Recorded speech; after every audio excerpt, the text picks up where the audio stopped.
말씀 톡톡. 사람들이 어찌하여 아랠 줄을 모를까. 제 12장.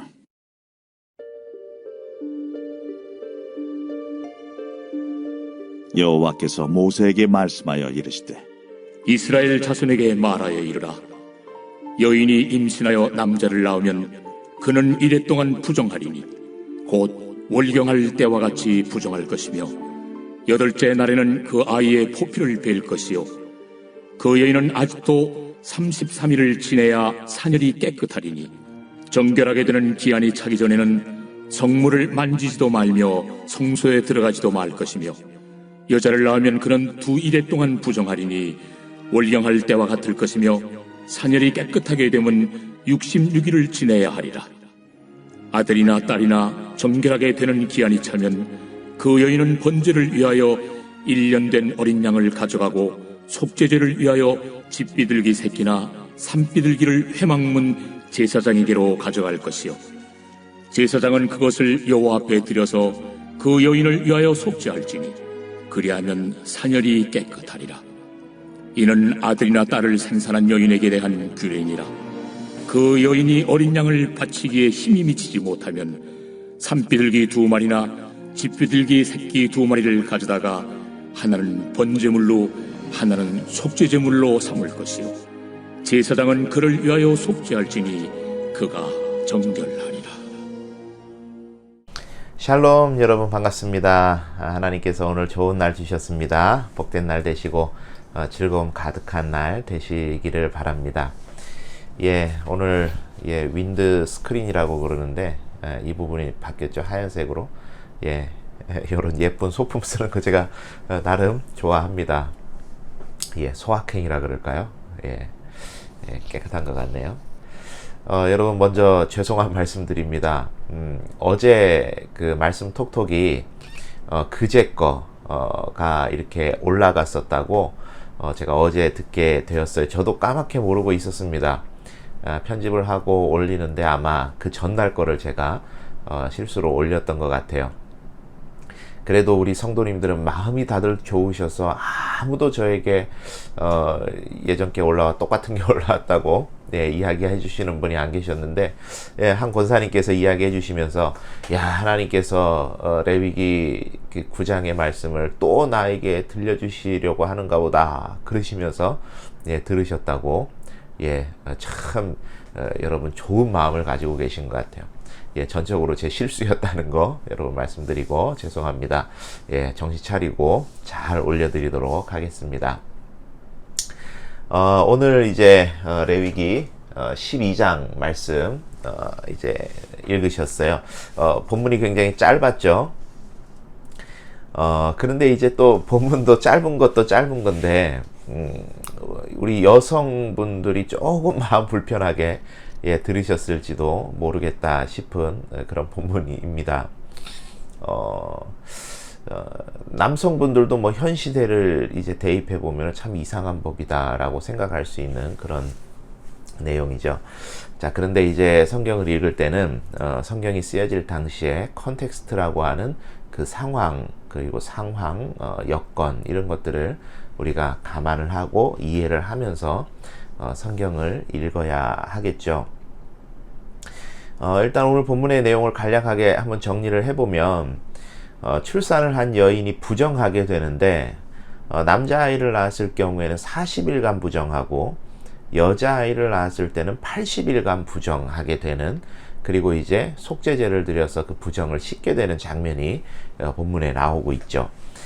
이 내용이 참 불편합니다. 첫째, 하나님 생육하고 번성하라고 분명하게 말씀해 주셨는데 왜 출산을 하는 게 부정하게 되는 것이냐, 그런 생각 우리가 할 수 있겠죠.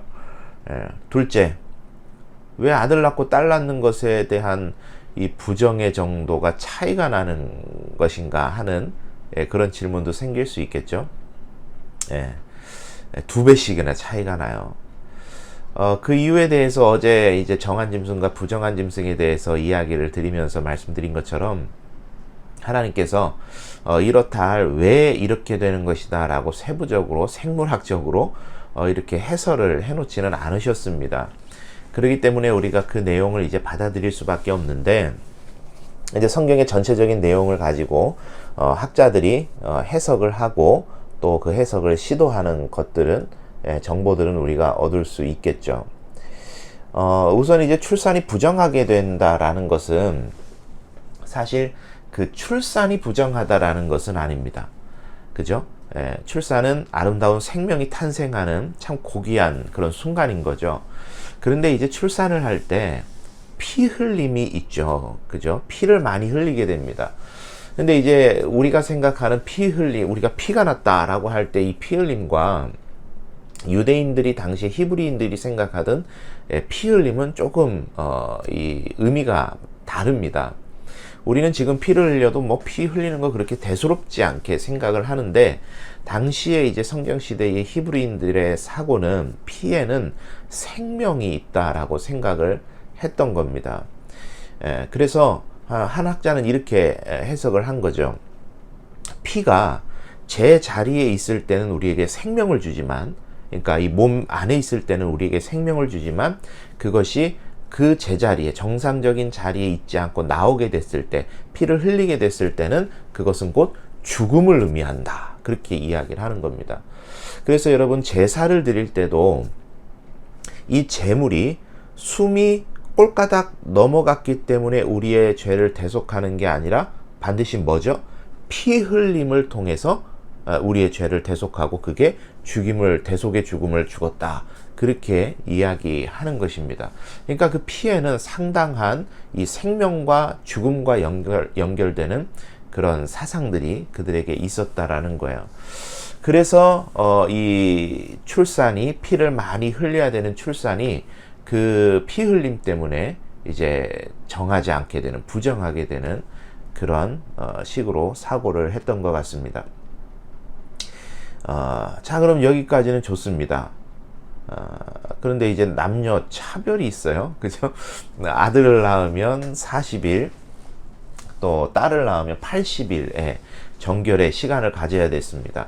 뭐 이것 또한 하나님께서 이렇다 할 설명 안 하셔서 모르겠지만, 해석에 따라서 이제 당시에 남아선호 사상의 문화적 배경이 있었을 것이다 라고도 하고, 남아는 8일 만에 할례를 받는데 여아는 그런 과정이 없었던 것이 때문이기로 도 하다고 보기도 하고, 여아는 여러분 아시는 것처럼 이후에 장성하게 되면 월경을 하게 되는데, 월경 또한 부정하게 되는 하나의 요소였거든요. 그래서 여아는 이제 자라게 되면은 한 달에 한 번씩 그렇게 부정결의 기간을 갖게 되는, 그것 때문에 선행적으로 그렇게 이제 2배의 시간에 가깝게 정결의 시간을 갖게 되었다라고 이야기하기도 합니다. 그리고 또 한 가지는 이제 실제로 남아를 낳을 때보다 여아를 낳을 때, 이거는 뭐 제가 의학적으로 뭐 잘 모르겠습니다. 그런데 그렇게 시도했던 그거를 설명하기 위해서 시도했던 의사들도 있었다 그래요. 여아를 출산할 때 출혈이 더 많답니다. 그런데 이제 학계에서 하는 이야기를 제가 책을 좀 보니까 실제 여아를 낳을 때 출혈이 조금 더 길기는 한데, 그게 40일, 80일 2배의 시간을 줄 만큼 기냐? 그건 또 사실은 아니라 그래요. 그러니까 이것도 하나의 그냥 학설인 겁니다. 그런데 이제 여러 가지 이유들이 그렇게 있습니다만은, 그 모든 것들을 다 종합해서 많은 학자들이 입을 모으는 공통점이 하나가 있어요. 그게 뭐냐면 여인의 출산휴가다, 이런 겁니다. 여인의 출산휴가. 그래서 프랑스의 제비불이라는 성경 번역에서는 우리나라로 치면은 뭐 현대인의 성경 같은 그런 이제 해석본인데, 이 부분을 여인의 출산휴가라고 그렇게 이름을 붙여 놓았습니다. 이 기간 동안 여성은 노동으로부터 해방이 되고, 당시에 힘과 권력을 가진 남성으로부터 혹은 남편으로부터 보호받는, 원하지 않는 성관계나 부부관계나 이러한 것들에 대해서 보호받을 수 있고, 또 이제 가사노동으로부터도 해방되는, 보호받는 그런 기간이었다라는 거야. 몸풀 기간이었다고 이야기할까요? 그렇게 보면은 이제 여아를 낳았을 때 더 긴 기간 동안에 그가 보호를 받을 수 있었던 것이죠. 그러니까 그 표현은 참 과격한데 부정하게 됐다 이런 표현들로 인해서 그 표현은 참 과격하기는 한데 그 속 내용은 참 따뜻한 내용인 것이죠. 이 규례가 그런 거라 그럴까요? 오다 주었어 하는 무심코 던져주는 그런 츤데레 같은 그런 본문이라 할 수 있겠습니다. 이렇게 근데 설명을 드려도 여러분 이해가 잘 안 되실 수 있습니다.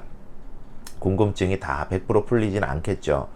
그런데 여러분 우리가 성경을 덮어놓고 믿어서는 안 됩니다. 저는 그렇게 항상 우리 성도님들을 성경 공부하거나 그럴 때도 항상 그 이야기 합니다. 덮어놓고 믿어서는 안 돼요. 이해돼야 되죠.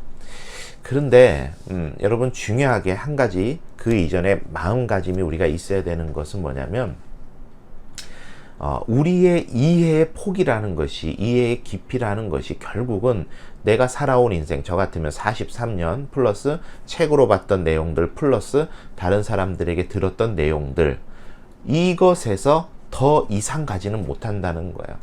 무슨 말이냐면 하나님은 말씀으로 천지를 창조하시고 인간의 생사화복을 주관하시고 이 전 우주를 운행하시는 분이신데 우리의 그런 작은 경험을 가지고 이것을 다 100% 이해하고 믿겠다라고 하는 것은 사실은 그 접근법이 상당히 다르다라는 겁니다.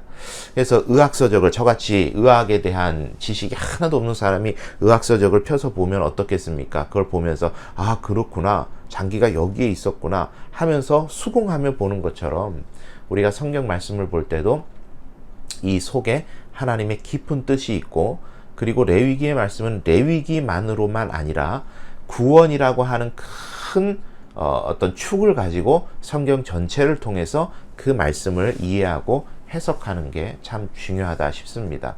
그래서 여러분 계속해서 말씀드린 것처럼 구원이라는 안경을 쓰고 그 여인의 정결규례에 대해서 다시 한번 들여다보게 되면 그 안에도 하나님의 메시지는 동일합니다. 하나님께서 사람에게 출산을 통해 생명을 주신 날부터 그 생명 다 하는 날까지 정결하고 거룩하고 구별된 하나님의 백성으로 살아가거라 하는 말씀을 우리에게 들려주시는 겁니다. 오늘 하루도 하나님 허락해 주셨습니다. 이날도 여러분 하나님 앞에서 존귀하고 정결한 하나님의 백성으로서 그렇게 살아가심을 통해 하나님께 칭찬받는 저와 여러분의 삶이 다 되시기를 바랍니다. 오늘 하루도 주님께 부탁드립니다. 행복하시고 내일 또 만나 뵙도록 하겠습니다.